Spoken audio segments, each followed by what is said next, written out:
Good afternoon, and Leamington takes the turf for just the second time in the new year for their third successive home league game as AFC Fylde make the journey down from the northwest of England to entertain a break side with no win in 9 league games in the National League North. It certainly wasn't the happy new year that Leamington were hoping for in their last fixture here, as they saw their 2022 in with their third home league defeat of the campaign as they completed their double bill of fixtures with Gloucester City. Hollow makes 3 changes to the side that rolled over to the Tigers 2 weeks ago. In comes Joe Clark, Devon Kelly-Evans, and there's a debut for Dylan Barkers on loan from Cheltenham. The headline of Fylde's team news this afternoon is the return and the start of Sam Osborne, the former Leamington man, the young electrifying winger who grabbed 9 goals and 8 assists in 17 appearances on Harbury Lane, including a last gasp equaliser against today's opponents when they last visited here before making the move to the seaside. He lines up in the number 11 shirt. Here's Horton now, looking to get up to speed, finds Whitehead. Shooting opportunity, instead offloads wide to Pike. Pike drifts in field, but gives the ball away straight to Wilding. Maybe counter-attacking opportunity, maybe for Leamington. Wilding, it's a terrific ball over the top to find Kelsey Mooney. 1-1 with the goalkeeper, but it's terrific defensive play from Alex Whitmore. It's a good recovery from the captain. It looked like he was beaten for pace by Kelsey Mooney. Meanwhile, Horton, Whitehead, about 25 yards from goal, works onto his left foot, draws across goal, brilliant save by Weaver. Osborne was there for the follow-up, but the offside flag is raised on this near side against Sam Osborne before he could benefit from any scraps from the save from Jake Weaver, but it was well struck from Dan Whitehead.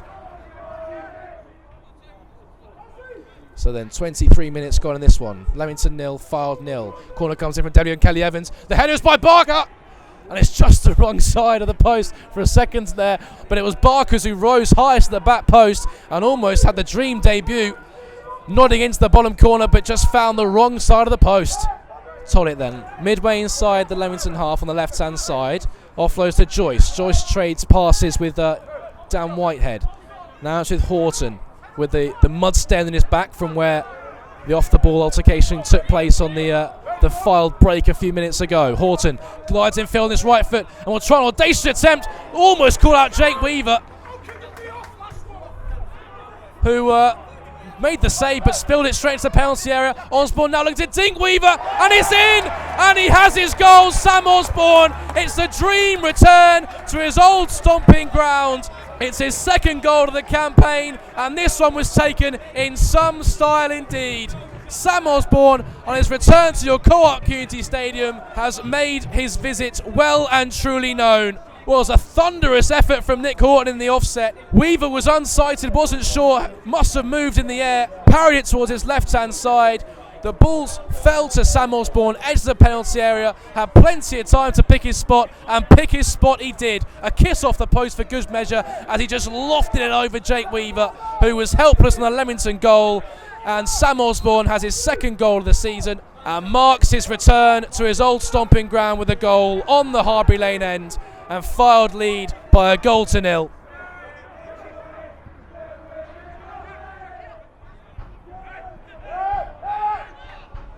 Do Leamington have an instant response? Meredith, short corner taken to him, left-footed, looked to loft it over Bobby Jones towards his back post, but it's high and straight into the north bank behind Bobby Jones' goal. So then 1-0 to the Coasters.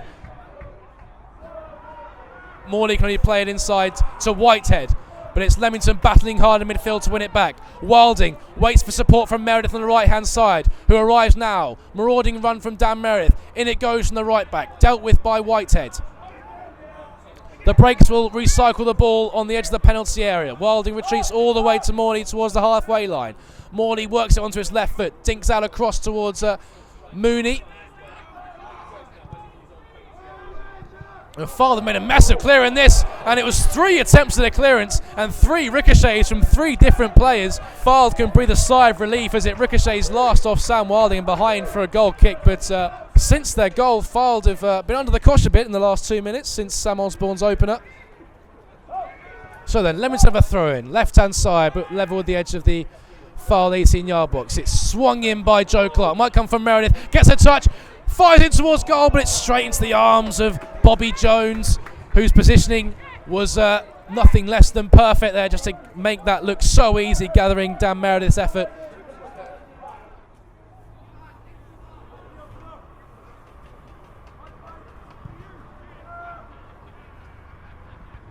The goal kick again is towards Barkers, and again he's beaten in the air by Stott.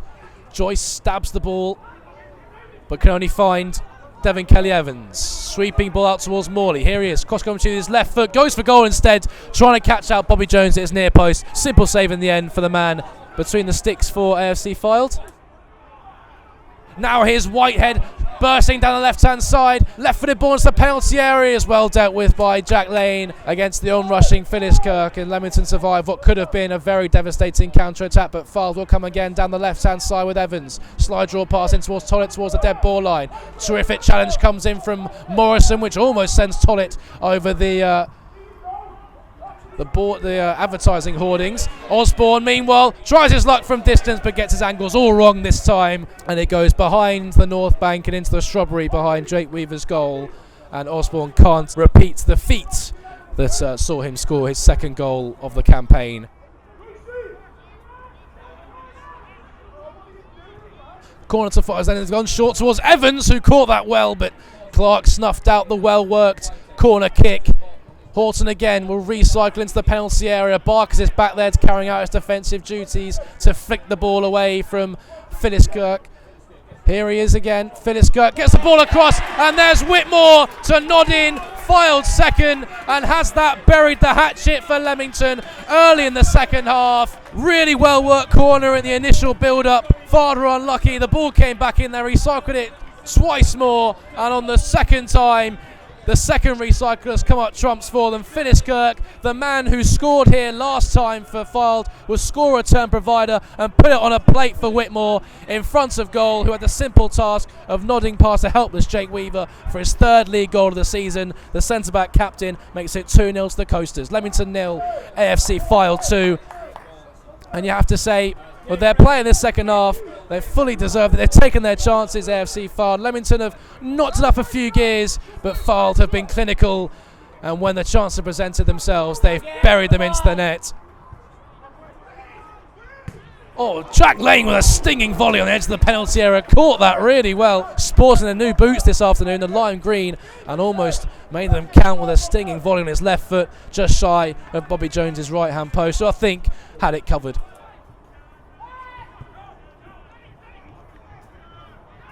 Whitehead going forward, finds Tollett onto his left foot, left-hand side of the penalty area, in towards the back post where Sampson can't quite bundle it over the line, and so easily could have been a third for Fylde, but somehow Leamington survive, but small mercies have spared Leamington further embarrassment. Tollett again. Centre of the park, looking for an option. Fires into the feet of Sampson. Whitehead wants it on his right foot. Sampson again takes it to the penalty area, through a goal, and he's just poked it wide of the right-hand post in face of the onrushing Jake Weaver. Well, two glorious opportunities in the space of 2 minutes for Jack Sampson to well and truly bury Leamington and send Fylde home and dry.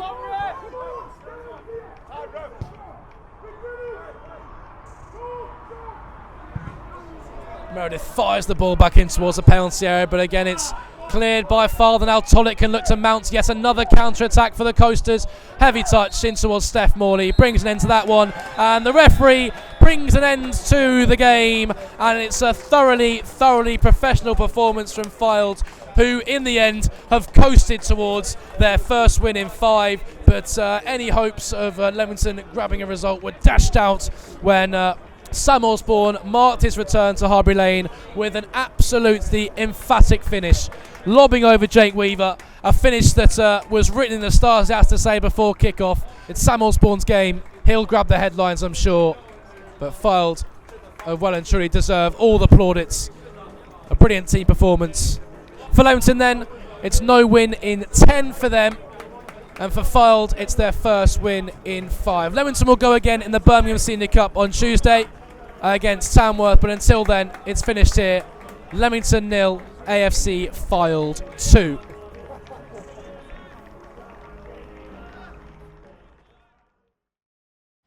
So Paul, a very hard day at the office today against a good Fylde side. Your thoughts on the game? On the game, I thought first half we were good value. Our performance, I thought we really pleased with our energy levels. Lots of balls in the box, lots of half or good chances. Really unlucky to come in 1-0 down, I thought, at half time. Had to try and deal with their system, which we did well, with sort of Nick dropping in as like a false nine. And I thought when we went higher, we went higher up the pitch. We were a bit too deep for 15 minutes. We then went higher and braver because of that system, and had some really good spells in the game. Went toe to toe, and coming half time, same old story. It was a poor goal from our point of view. I think it took a bit of a bobble or something, but it's another avoidable one problem. I think second half as it went on. Listen, I think for the umpteenth game we're having to change probably the middle three around again in the middle of the park. I think they were good value second half. We sort of faded. You could see obviously Joe Clark's first game back, probably Dylan's first game, Sam's second first team game, missed 10 days, and probably just lack of first team football, and as I touched on, having to change people again, and I don't know, against a good side it's difficult. Just thought they got on top of the second half, and listen, they were worthy winners in the end. There's no ifs and buts about that. We had our moments, but listen, it's becoming a really difficult period for us. And as I've just said to the players in there, it has to start with us individually. I'm not going to hide behind excuses and injuries and all this. That is what it is. We're showing enough in the games, even today, that lots of personality and lots of character at times. It's quite a young team. At the second half, I thought I could see a little bit. So, we've got to go away from here. And individually, we've just got to do that bit more. We've all got to do that little bit more. And as daft as it sounds, and that starts with lots of different areas. That is.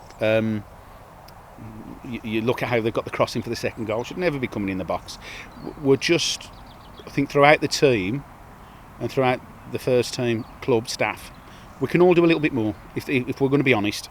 And we've got to start doing a little bit more. And when you're having a tough time, you need people to, heads up, chests out, and show some character. Every club or manager's got their own stories about COVID and Christmas and injuries, but that's it. Got another tough one next week, and we've all got to keep believing, keep working hard, cut the mistakes out. And see where it takes us, and that was the only thing that probably would be second half a little bit late on that against a team that these are a difficult team to play when you're probably you're 2-0 down and you've got a bit leggy sort of thing, and they've come off probably a difficult patch and had a little break, and they were good value for it second half, but maybe first half if we take some of those chances and whatever. We're doing well in bits of games at the moment, but we've got to do well for longer periods, and we have to start keeping the back door shut. Otherwise, it will be a long, hard second half of the season. Like you just said there, we saw Joe Clark come back, and we saw Dylan start in the midfield as well. Where are we at with the injuries? Looks like Jack Edwards. What's the latest on everyone? Yeah, okay. So Simeon, good news with Simeon. The second cast has come off, so he's starting his rehab now. So that's great. He's got a 4-week rehab and another scan, but that's promising. Jack Edwards, this morning just had everything back on him. So at the moment, what the scans and the blood tests and eye tests and everything have done is probably rule everything out.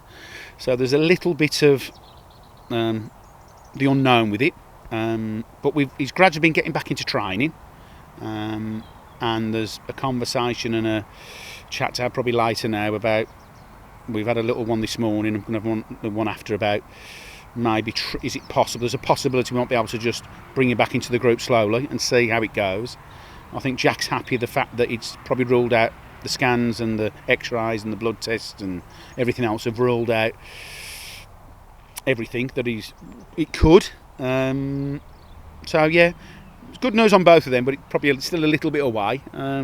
Obviously, getting sort of Joe Clark and Gitto back in the group. And there's obviously Declan in there and Sam. And again, the only little issue you have sometimes is you're having to change because it's forced upon you with injuries or whatever. But they're good, really good kids, Sam and Dylan, but haven't played a lot of first-team football, and that's sometimes the price you pay. It takes them 2 or 3 games to get up to speed.